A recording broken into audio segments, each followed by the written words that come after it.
sabi po ni Senate President Jesus Escudero kahapon. I thought you'd never ask that question. So, Okay, just sabi niya po yung in a technical yung articles of impeachment kaya hindi na-start yung pag-convene ng impeachment court sa Senate noong Wednesday. Ay kaya June 2 ang possible ma-start yung impeachment for VP Sara. Sabi niya special session pwede, pero kay BBM. Pero sabi ni BBM kahapon, nasa Senate na raw ang decision kung mag-request sa special session.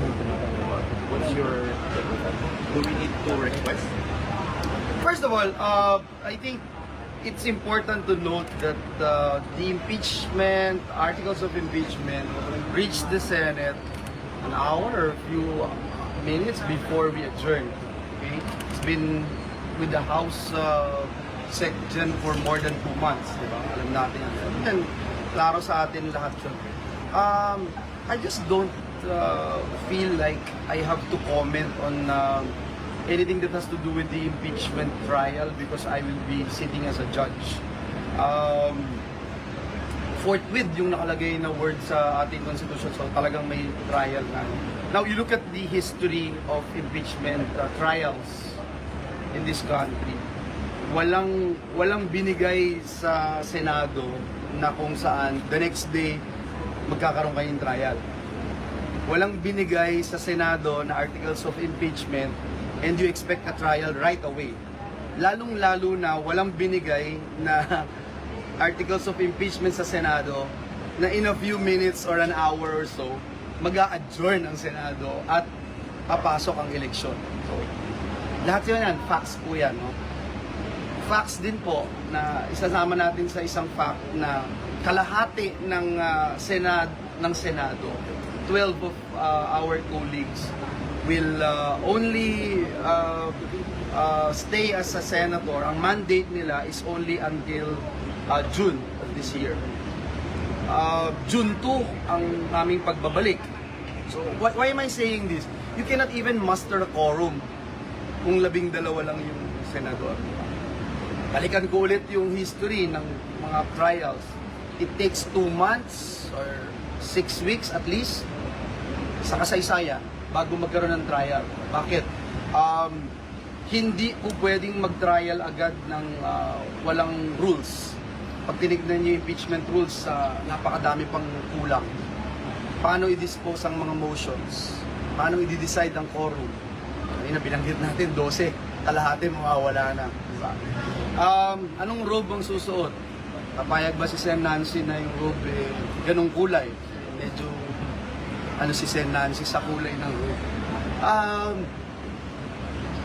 Rules during the time of impeachment ni Chief Justice Corona, if you recall, the late Senator Nene Pimentel said, ano ba ito, nagtatrial tayo, napakadaming kulang ng rules. Nagtatrial na. Wala pang rules pala sa ganito, sa ganyan. So ito, kailangan ayusin po ito.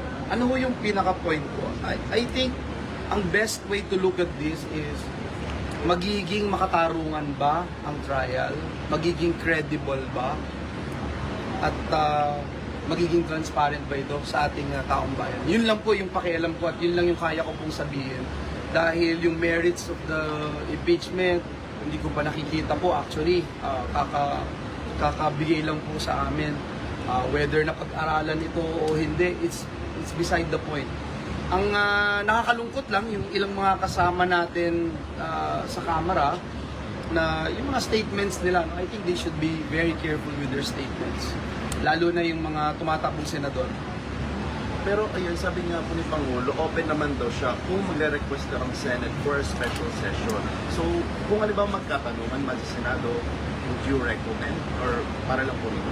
Let me also point out that for us to move forward in the Senate, that's another way na sinasabi mo. But yung for us to move in the Senate, it must take a plenary action. Must take a plenary action because right now it's just there. Hindi pa siya nare-refer sa order of business, hindi pa siya part ng reference of business, hindi siya nabasa sa plenaryo, hindi siya na-refer sa plenaryo, walang binanggit sa plenaryo, ni isang senador kahapon o kamakalawa ay walang nagsabing ito ay importante at ito ay dapat i-prioritize. ng Senado. Not one. Not one. So we were so focused on what we wanted to accomplish, and I think we even overachieve yung aming goals dito sa Senado para ipasa itong napakadaming third reading, napakadaming bills and resolutions na ipinasa ngayon ng Senado. Kung titingnan nyo, parang isa ito sa pinakamadami sa kasaysayan itong window na ito. So wala po. So to answer your question, I myself will not ask for it.